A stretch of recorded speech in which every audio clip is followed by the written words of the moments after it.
Hello guys, welcome back to our YouTube channel. So in this video we will see the top 25 interview questions on the full stack .NET plus Angular development. And if you are gonna to appear in this interview, definitely you should know these answers as well before giving the interview as well. And this is why I thought I should create a video on this topic as well. Okay, or even that like I know you have the knowledge in the full stack development, and in fact you know the things practically, but whenever you appear in the interview, so at that moment you get stuck because you don't know like what's the exact definition you should tell to the interviewer, and like how you can explain the things related to your concept to your interview as well. Okay, so this is why I thought I should bring the video as well. So let's see that how the how the things we can explain to the interviewer as well. Okay, in this top 25 interview questions, I will try to cover all the things which is mostly asked in the interview as well. Okay, so the first question, that is the what is Angular, and how is it different from the traditional JavaScript framework as well. Okay, so Angular is the TypeScript based framework. Okay, like it is for the front end. Okay, but which is developed by Google. It means that there is two things. First is the Angular JS and second is Angular. So in the Angular JS we use the JavaScript, but in terms of Angular we use the TypeScript. Or why the why we need the Angular, instead we were have the Angular JS, because there is some points like Angular JS is not the mobile friendly. First thing is that this is why the concept of the Angular 2.0 comes here. Okay, or in the 20 16 around, Google released the Angular 2.0 as well. Okay, or if you want to create the single page applications, definitely you can go with the Angular front end framework. Or it has the some inbuilt features as well, dependency injection, routing, HttpS client. Okay, RxJS observable as well. Or definitely guys, in the Angular the most popular thing about the Angular is like RxJS. Okay, or I will explain you the things like whenever you call the APIs from the backend.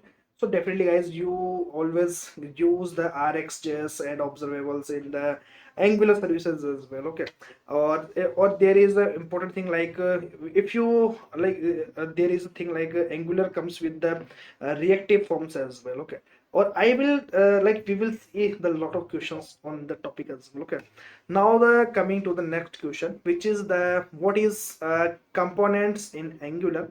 So component in Angular is a basic building block of the Angular as well. Component is a kind of it consists of the HTML, CSS, and okay, along with that the TypeScript as well.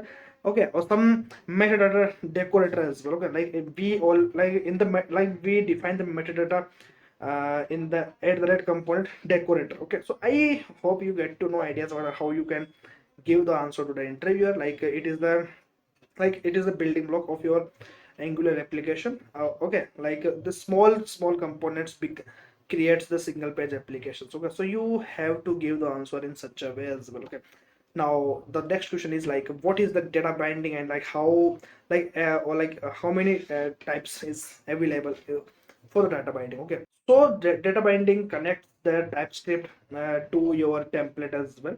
It means that in the Angular we have the bidirectional data binding is also possible. Or if you want to know how many types of data binding is available, so first is the interpolation based data binding, second is property data binding, third is event binding data binding, and last is two-way data binding. Or we always use the things as well. Or I know most of you have that work in the data binding concept as well. Okay, so if you don't know how to use the data binding in the Angular, so just guys go to our .NET plus Angular full stack development course, where I have explained each and every things related to the data binding as well. In fact, the more entire 25 questions will be covered practically in that video as well, and you will find the video link in the description box of this video as well. Okay, Now the next question is like, what is the dependency injection? So the guys, there is a one important thing that whenever the concept of the Angular 2.0 comes, so there is a important feature which I love the most about the Angular, or even any,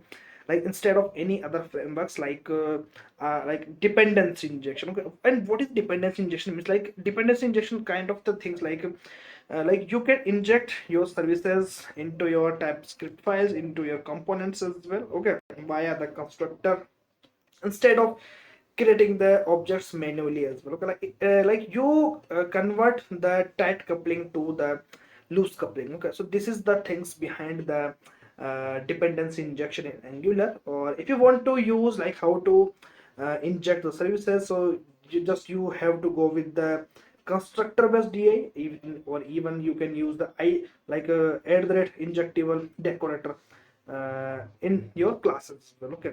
So this is how the things behind the dependency injection in the Angular. Now the next question is like, what are the directives, and explain the different types of the directives as well. So guys, there like directives always like whenever you try to modify your DOM manipulation DOM behavior, so in such a way you always need the directive. Or if you want to know like how many types of directives exist, so first is the structural directive. It means that if you use the things like ng if or ng4, so these kind of directive I will call it as a structural directive. Now the second is the attribute based directive. It means like ng class and the styles. And the last is the custom directives. Even you can create the custom directive as well. Guys, I just want to know like how to create the custom directives if you are the superb in the Angular and .NET development as well, okay. Now the next question is like, what now the next question is like, what are the pipes and how do you create the custom pipes as well, okay. Or first you should know pipes is used to transform your data. It means like suppose there is like a date string, and if you want to convert your date date format, so you can go with the pipes. And if you want to suppose there is decimal numbers, and you are using that numbers in the currency kind of things, so you can use the currency pipes as well. Or if there is a string and you want to make the uppercase, lowercase, title case, so every case, so you can define the things in the pipes as well, okay. So I hope you get to know idea about like how you can like what are the pipes as well, okay. Like it's like the purpose of the pipes is like for the transform the data as well. Like if you can change the visualization of your data as well, okay. Or if and how you can create the custom pipes, okay. So custom pipes can also be created using the add the red pipes decorator as well, okay. Now the next question is that, what is an observable in Angular? Oh, guys, trust me, this is the important question where the interviewer will definitely ask you in the interview, because it is the building block of the full stack development in the Angular, okay. Without the observable,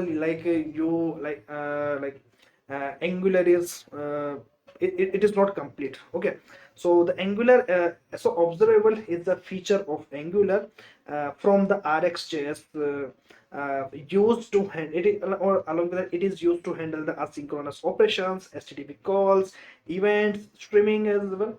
So in such a way you can use the observable. And guys, you remember the things like whenever you uh, like uh, call the HTTP client in the Angular services, so at that moment you will see like we always get the data using the observable, okay. It means like at that moment we need the observables in the HTTP calls, okay. Or whenever you want to like if you want to stream the data, and if you want the like highly reactive streaming into the data, so definitely guys you always use the observable as well, okay. So I hope you get to know ideas about like how to use observables and what are the observables in the Angular as well, okay. Now the next question is like, what is the difference between the promise and the observable as well, okay. Oh guys, if you know the answer, like what is the promise and the observable differences, and if you can differentiate between these two terms as well. So guys, definitely I will give you the shout out on the description, on the comment box of this video as well. Okay, so I just want your answer on this particular topic, like if you can differentiate, or even you can make the things with the example as well. So definitely guys, I will consider your comment as well. Okay, now let's see that what is the difference between the promises. So promises is always based on the single value, or even that you can like you cannot cancel once it is initialized. Okay, or there is no any operators it's available. Okay, but in terms of observable, so it handles the multiple values. Along with that, you can unsubscribe as well whenever you initialize a subscription of your services as well, or whenever, or what is the, or it is the it comes with the powerful RxJS operators as well, or Angular uses the observable. Okay, so these are the some basic differences between the promise and the observable as well. Okay, now the next thing is that what is the lazy loading, and what and why it is so important in the Angular as well. Guys, around 95% cases of full stack development interviews, interview will definitely ask you what is the lazy loading. In fact, the most of the developers, if in fact the junior developers, they didn't get the chance to work on the lazy loading. Okay, or this is why they always fail to give the answer on such topics as well.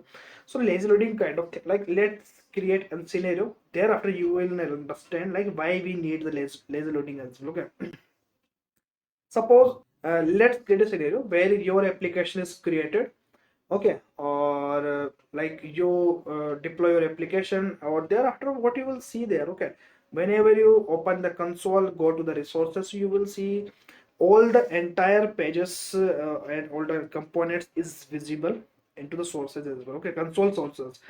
It means that these things, like why it is happens. Okay, like I am at the login page, but why I am able to see the dashboard page, payment page. Okay, along with that the cart page, why, like how these things are possible. Because we are at the login page, but we are able to see the code which is written in this thing. Okay, so definitely guys, it is not a good thing. Okay, in fact it can impact your performance of your application as well. But if you apply the lazy loading in your application, at this moment you will see that you will see only the component which you are currently seeing right now. This is the lazy loading. Like you prevents lazy loading, always loads the modules when the needed using the Angular router. Okay, so this is the lazy loading. In fact, what is the benefit? So it improves your performance of your application. Along with that, or it reduces the initial bundle size as well. Okay, so this is the purpose to add the lazy loading into your Angular website as well. Okay, now what are the Angular lifecycle hooks as well. Okay, or guys, I just want you know that what is the lifecycle of the .NET MVC page as well. If you know, just I want to your answer in the comment box of this video. Definitely guys, I want to see and I want to judge you that how many of you can answer this question as well. Okay, now the things like important hooks of the Angular life cycle. It first is like ng on init, whenever the page and whenever the component is loaded, so at that moment you will see the life cycle is started as a ng on it. Now the second is the ng on change, whenever the things is changed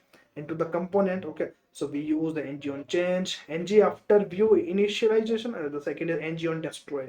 Okay, so this is how we need the Angular lifecycle hooks as well. And what is the change detection as well, and what is on push strategy. Okay, so guys, there is a one important thing that you should know about the change detection, and the word clearly says that change detection, it means that whenever the things have changed something into the component, so it has the power to detect the changes as well. Okay, or Angular checks the data changes and updates the DOM as well. Okay, this would I will call it as the change detection. And what is the on push strategy? So there are two types of strategies. The first is the default strategy, the second is the on push strategy. Definitely guys, if you want to go with the performance, so you should use the on push strategy in case of change detection. Now the next question is like how does Angular routing works? Okay, so guys, I just want to know your answer as well. Okay, or guys, it is a very basic answer. Okay, so if you know the things like that, that's very good, or if you don't know, let me clear the things as well. So there is a file you will found in the Angular, which is the app.route.ts. In the route ts you will see like you always allow the and even the navigation between the components and the components without reloading the page as well.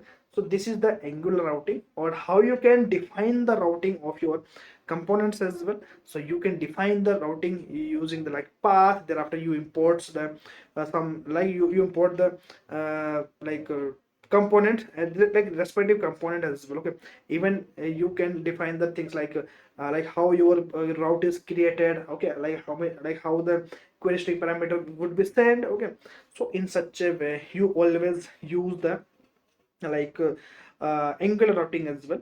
Now the next question is like what is the HTTP client, like how does the Angular calls APIs as well, or that's a very important thing as well. Okay, so HTTP clients, like in the .NET, whenever we use HTTP client, so we see at that moment like whenever you want to call the third party APIs, we use HTTP clients. Okay, or we put some URLs and methods as well. So here the concept of the HTTP client comes in the Angular services as well, or we inject the HTTP client through the constructor. Thereafter we define like this dot HTTP dot get, we put some URL, or even like you can put the some parameters as well. So in such a way like you can use the HTTP client. Okay, like you can call the backend APIs through the HTTP client. If you and how does Angular calls APIs? So we have discussed that how the HTTP client works. Like we just use the this dot HTTP client dot get post delete put as well. Okay, so these are some supported endpoints as well. Okay, now the next thing is like what are the route guards and like why are they used as well. Okay, so the route guards like guards control your route access. Okay, even you can if you want to control your route access, so definitely guys you should use the route guard. Okay, or like how many types of the route guide is there? So first is the can active, can deactivate. Okay, so, and the last and third is the resolve, and the fourth is the can load as well. It is used for authentication and authorization of your pages as well. Okay, so this is how you always use the route guards in the Angular. So that's pretty good. Now the next question is like what is an HTTP interceptor in Angular? Okay, as the word suggests, and the meaning of the interceptor, we always interceptor kind of like it always modifies your request and the response globally as well.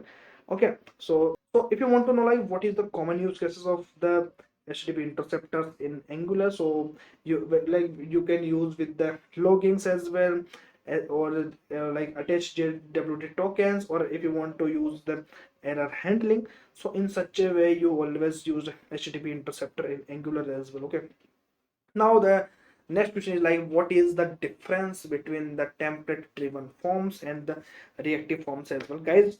This is the one of the important feature where you will see in the Angular. Okay, or I will create a separate video on the reactive forms, like how to create the reactive forms in the Angular. Okay, because most of you are not aware about like how to use the reactive forms in the Angular. Okay, even the even in my .NET plus Angular Flush development course, I haven't covered the this reactive form as well.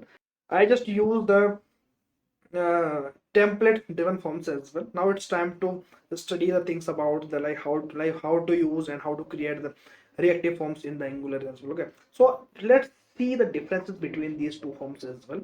So the template reactive, like now let's see that what is the template driven form. Like it uses some HTML based syntax as well. Okay, or it is the less scalable. Okay, now the next thing is like what is the reactive form. Suppose your form is very complex. Okay, or even like and if you want the make it as a more scalable.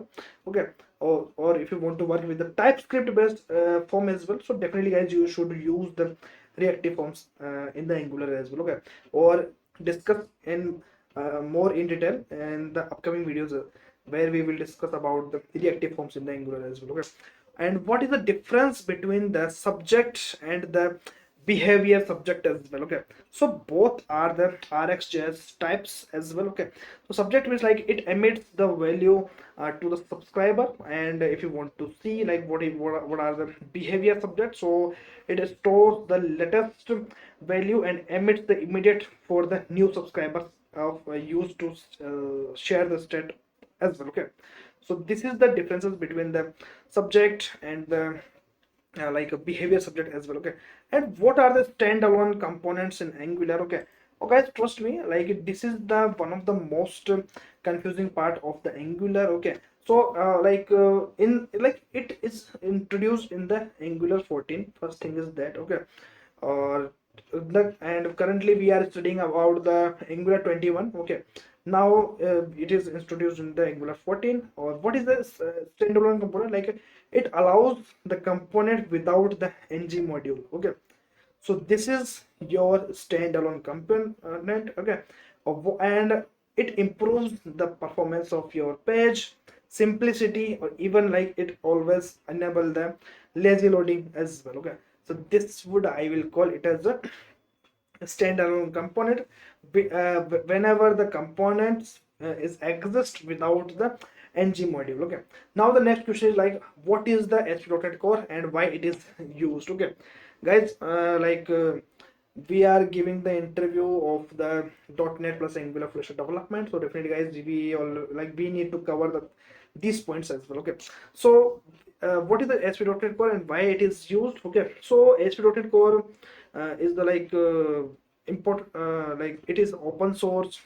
Okay, or even in fact the cross-platform application as well. Okay, or this framework is advanced version of the .NET framework. In fact, whenever we study the things about the .NET framework, so you will notice that we can create the .NET applications in the .NET framework in your Windows operating system only. But after the coming the things with the ASP.NET Core, so we got a lot of things like dependency injection, which is the most important feature I love about the ASP.NET Core, cross-platform. Okay, or like open source as well. So this is the like important thing about the ASP.NET Core. In fact, like if you see the things like code maintainability also becomes easy in the ASP.NET Core. Okay, now what is the middleware in ASP.NET Core? So middleware is it is the segment of layers. Okay, of your the things in the program.cs and in your startup class as well. Okay, or like middleware kind of things like we always define the things like how your code should execute, or it always handles your HTTP pipeline as well. Okay, now the things like how does dependency injection works in the .NET Core. Okay, so the built-in .NET like DI container in ASP.NET Core.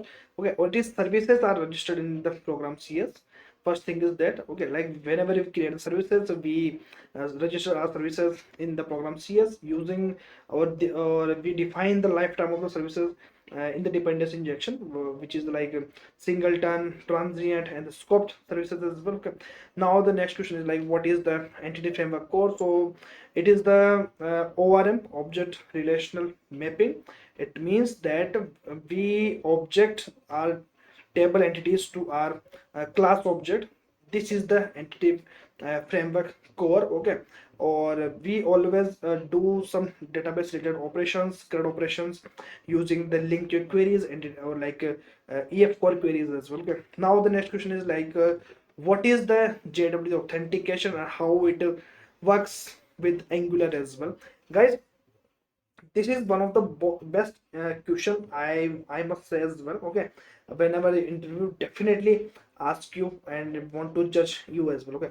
So JWT authentication, like we generate the JWT token, we add some configuration in the startup class of them, .NET Core applications as well. We after getting the token, we receive the token from the API in the Angular, we store the token in the local storage, okay. Or on the basis of the token, like if the token is stored in still into the browser's local storage, so we always check and we always give the authorization to our user as well, okay. So this is how the these scenario works in the JWT authentication as well, okay. Now what is the course and how is it required, okay. So course is kind of like, if you want to know what is the full form, so it is called like a cross origin resource.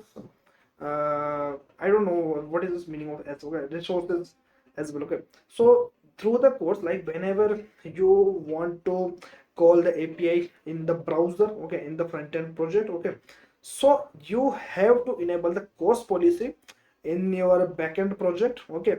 Or you enable the URL, you enable the port whenever the API is calling from the browser as well, okay. So this is the course policy. Why is it required? Like you always make sure that this API only whenever you call the API from the browser, okay, it means that this API is only reserved for that URL as well, okay. Now the next is how does Angular communicate with HTTP APIs? So communication between these two things using the HTTP client in the Angular services, okay. There it uses some we got the we read the data using the observables, okay. Or observables is related to the RxJS operators as well, okay. So these, in this way, Angular communicates with them as protocol APIs as well, okay. So I hope you love this video, you love this content as well. Or these 25 top 25 questions on the full stack development uh, interview as well, okay. Definitely guys, you will crack your interview with this question, okay. Or we will cover and we will give you the second part of this series as well, okay. In that video we will cover the things in the depth as well, okay. We will see the scenario based question as well, okay. I hope you love this video, you love this content. So guys, I just want to request you, please subscribe to our YouTube channel and share this video to your friends, your colleagues, and advisor, and hit the like button. And thank you for watching this video till here, or till then, take care guys, bye bye, have a good day.